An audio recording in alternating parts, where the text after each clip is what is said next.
नमस्कार, खबरों का पंचनामा देख रहे हैं आप। मैं हूं आपके साथ पूजा। हमने करा है देश और दुनिया की 5 बड़ी खबरें, जिस पे चर्चा के लिए मेरे साथ स्टूडियो में मौजूद हैं कैपिटल टीवी के editor in chief doctor Manish Kumar. Doctor साहब, बहुत बहुत स्वागत है आपका। धन्यवाद। सबसे पहले नजर हेडलाइंस पर।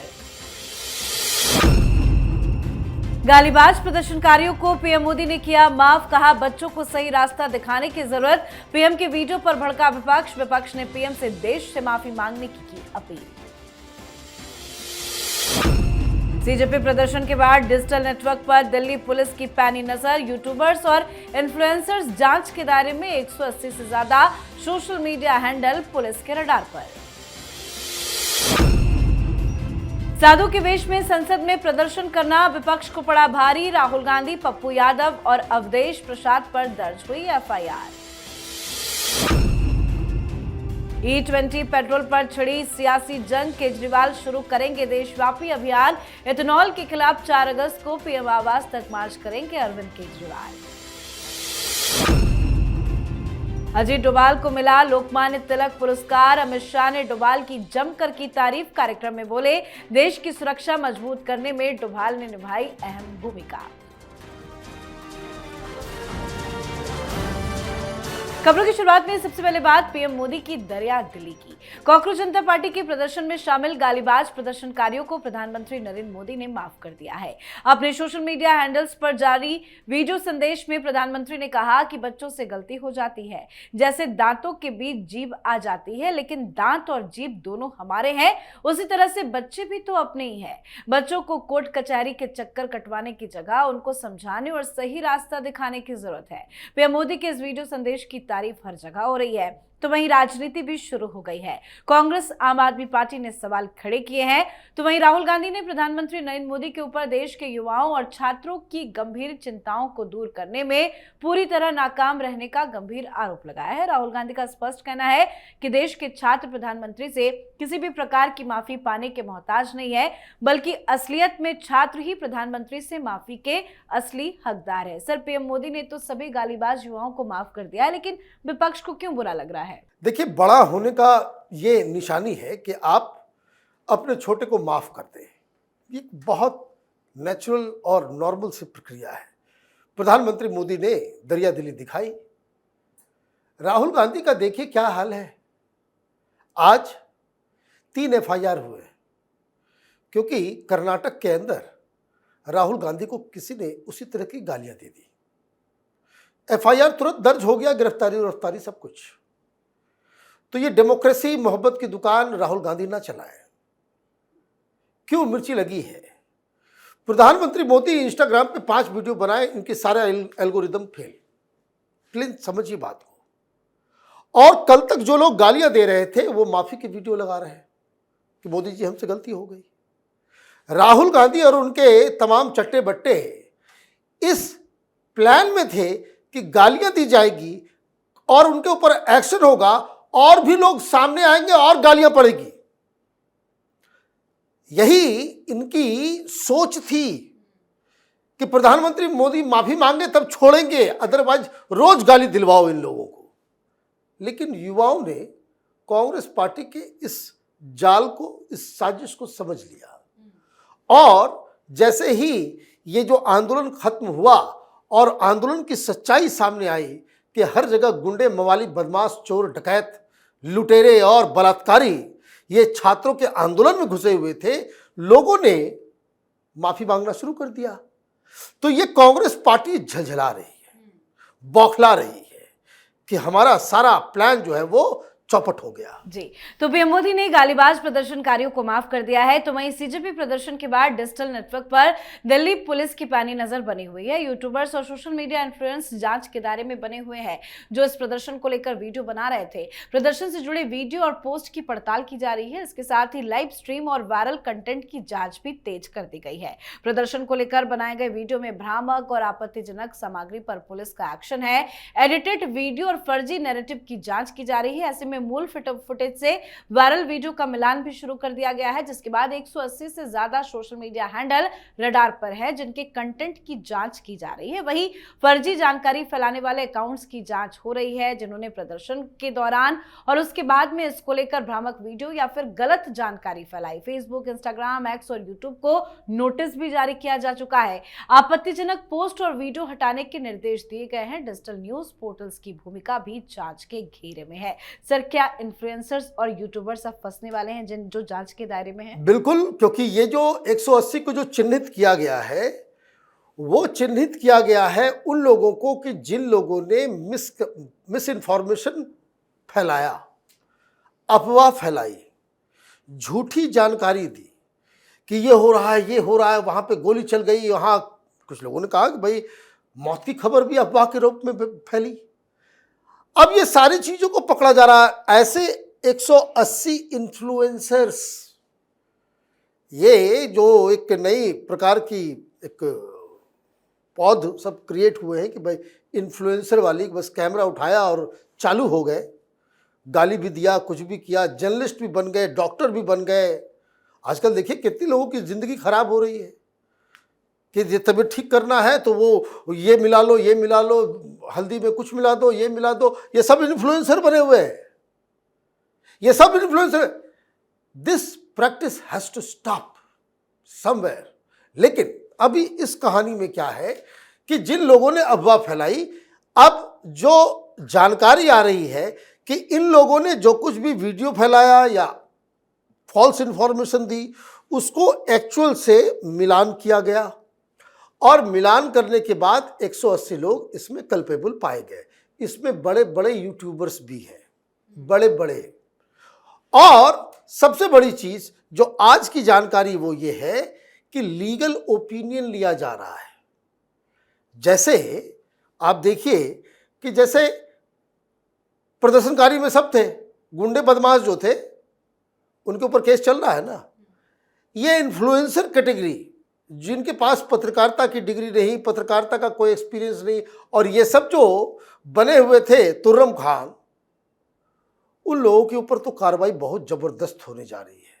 अभी जैसे गालीबाज लोग माफी मांग रहे हैं, अब अगला नंबर इन 180 इन्फ्लुएंसर्स का है।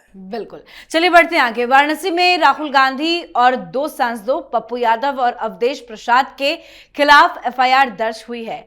पातालपुरी मठ के पीठाधीश्वर जगतगुरु बालक दास की तहरीर पर पुलिस ने रिपोर्ट दर्ज की है। यह रिपोर्ट दिल्ली में संसद भवन के बाहर राम मंदिर चढ़ावा चोरी प्रकरण में पेश किए गए नाटक के खिलाफ हुआ है। संतों ने बताया कि संसद में चढ़ावा चोरी के नाम पर जो कुछ भी दिखाया गया वो सनातन का अपमान है, इसे बर्दाश्त नहीं किया जा सकता है। अलग अलग जगहों में इन सांसदों के खिलाफ विरोध भी जारी है। सर, प्रदर्शन तो काफी घिनौना था, अब एफआईआर दर्ज हो गई है, आगे क्या कार्रवाई हो सकती है? देखिए, ये सारी चीजें राजनीति से प्रेरित है कि जिस तरीके से आपने ड्रामा किया।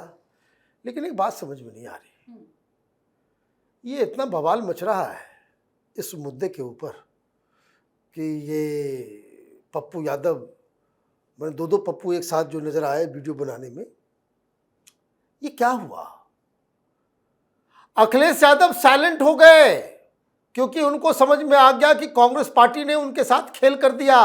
ये राहुल गांधी और राहुल गांधी के सांसद, वो कहने को इंडिपेंडेंट है कांग्रेसी, पप्पू यादव ने अवधेश प्रसाद के साथ मिलकर के ऐसा ड्रामा क्रिएट किया कि आज इसको लेकर के सारे उत्तर प्रदेश के हर जिले, हर जगह पे धरना प्रदर्शन हो रहा है, एफआईआर दर्ज हो रहा है।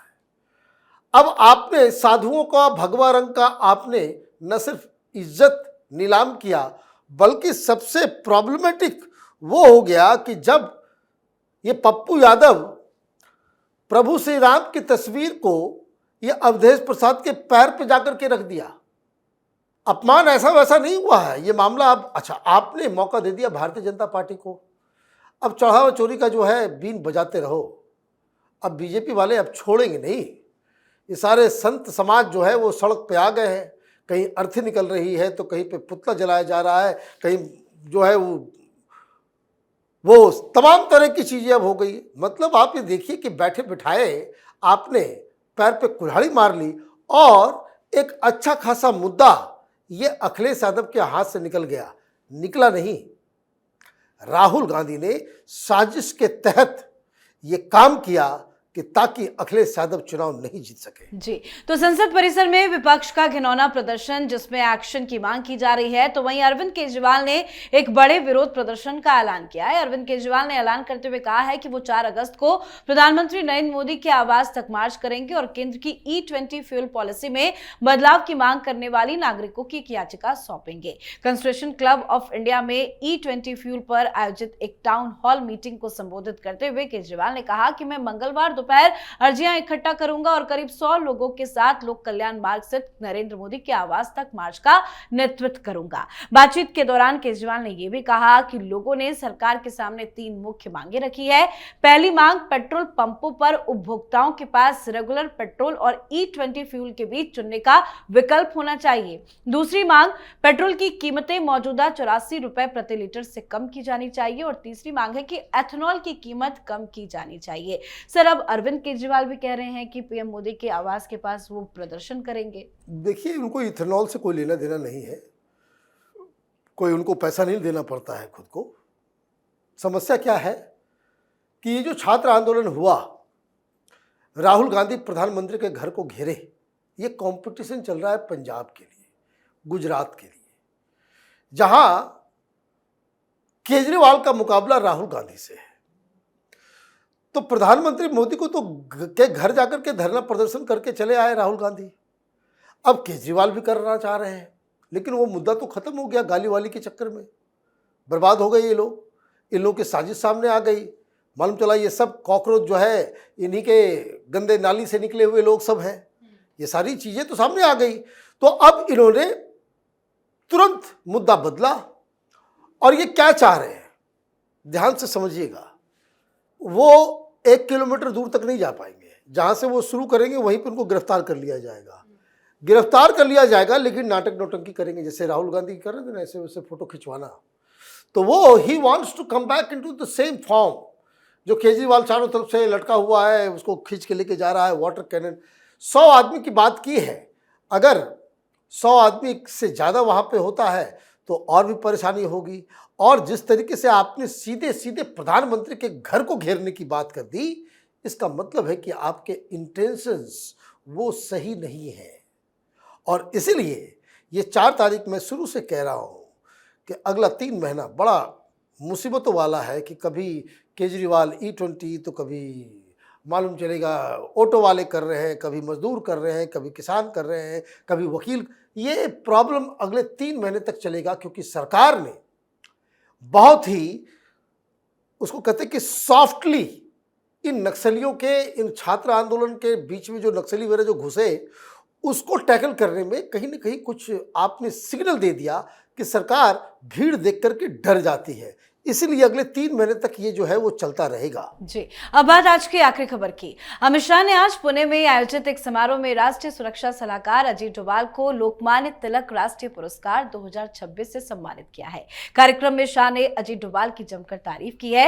उन्होंने कहा कि देश की सुरक्षा व्यवस्था को मजबूत करने और रक्षा क्षेत्र में बड़े बदलाव लाने में अजीत डोभाल की भूमिका काफी अहम रही है। अमित शाह ने यह भी दावा किया कि डोभाल से मिली एक अहम जानकारी के बाद गुजरात पुलिस ने देश भर में हुए इंडियन मुजाहिदीन के 13 बम धमाकों की गुत्थी सुलझाई थी। सर, ये तो बड़ा सम्मान की बात है और अच्छी बात है, ये तो मिलना भी चाहिए। देखिए, डोभाल साहब को भारत रत्न मिलेगा, इसमें कोई डाउट नहीं है। He is the man behind India security.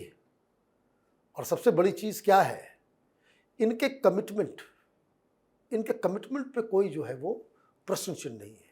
तेज दिमाग और देश के प्रति समर्पित।